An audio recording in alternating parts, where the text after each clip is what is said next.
Hello বন্ধুরা, Bengali cooking ক্রিয়েশনে আপনাদের সবাইকে স্বাগত। আপনারা কি কখনো ডিমের পাতুরি খেয়েছেন? যদি না খেয়ে থাকেন তাহলে পুরো রেসিপিটি দেখুন এবং এটি বাড়িতে ট্রাই করুন। এটি একবার খেলে আপনাদের ডিমের অন্য কোনো রেসিপি খেতে আর মন চাইবে না।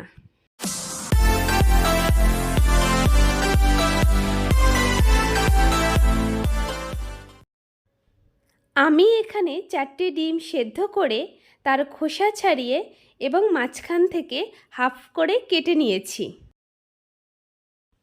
পেঁয়াজ কুচো করে কেটে নিয়েছি।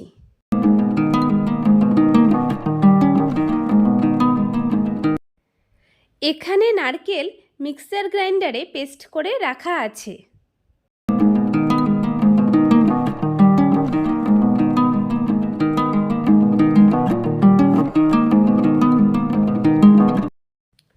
কলা পাতা কেটে ভালো করে জল দিয়ে ধুয়ে নিয়েছি।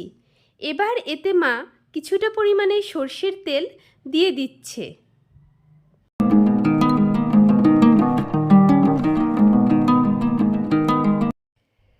এবার মা ডিমের মধ্যে কিছুটা পরিমাণে নারকেল বাটা নিয়ে নিল।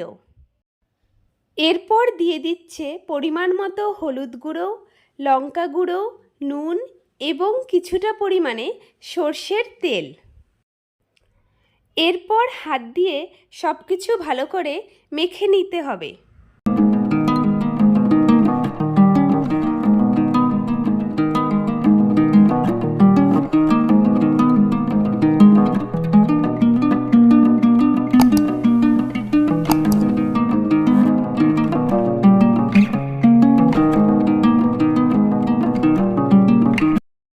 এরপর মা পেঁয়াজ কুচি প্লেটে ঢেলে নিল।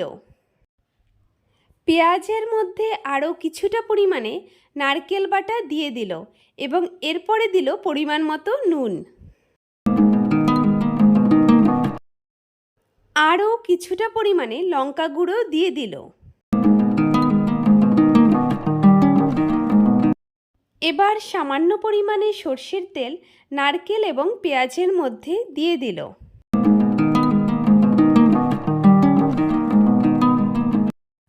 এবার পেঁয়াজ ও নারকেল বাটা একসাথে ডিমের চারদিকে এরকম সুন্দর করে সাজিয়ে দিতে হবে।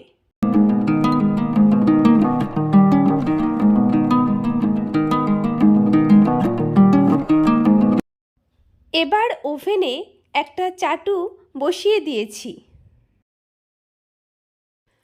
অন্য আরেকটি কলাপাতা মা চাটুর উপরে দিয়ে দিয়েছে। ডবল কলাপাতা ব্যবহার করলে ভালো হয়, আর আপনারা দেখে নেবেন যে কলাপাতায় যেন কোনো ছিদ্র না থাকে। এরপর একটা ঢাকনি দিয়ে ঢেকে দেব এবং মাঝে মাঝে কলাপাতাটা হাত দিয়ে এরকম ঘুরিয়ে দেবেন। কিছুক্ষণ পরে কলাপাতাটা একটু উল্টে দেখবেন। যদি দেখেন যে কলাপাতার পেছনে কালো দাগ পড়ে গেছে তাহলে বুঝবেন যে আপনার এক সাইড ভাজা হয়ে গেছে। এবার আপনি উল্টাতে পারেন। এবার মা একটা প্লেটে ডিমের পাতুরি নামিয়ে নিল।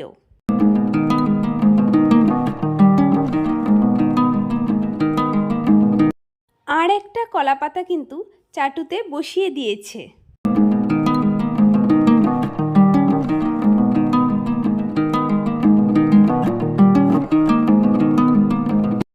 এবার আরেকটি কলাপাতা ডিমের ওপরে দিয়ে এভাবে উল্টে দেবেন।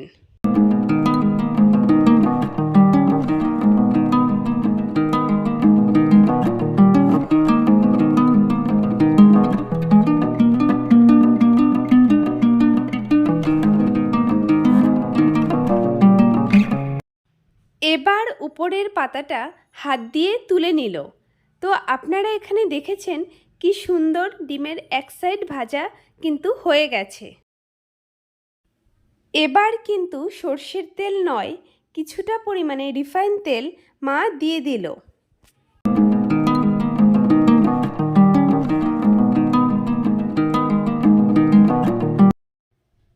একটা ঢাকনা দিয়ে আবার কিছুক্ষণ ঢেকে রাখতে হবে।